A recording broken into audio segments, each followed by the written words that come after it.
Mga kabrigada, alamin muna natin ang presyo ng mga bulaklak sa Dangwa. Dumoble isang araw bago ang Valentine's Day. Yan ang update, mga kabrigada. Ihatid sa atin ni Brigada Jigo Custodio. Ibrigada mo! Brigada Live Report. Lalo pang tumaas ang presyo ng bulaklak sa Dangwa isang araw bago ang Valentine's Day.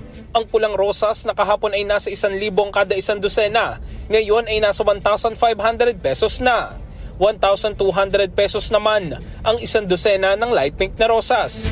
Kung per peraso naman ng rosas, mabibili ito sa halagang 75 hanggang 100 pesos.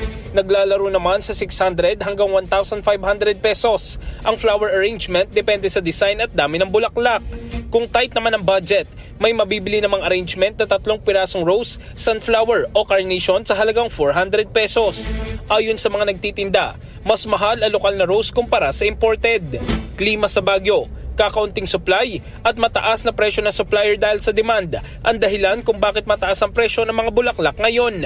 Asahan naman na posible pang tumaas ang presyo ng bulaklak simula mamayang hapon hanggang bukas.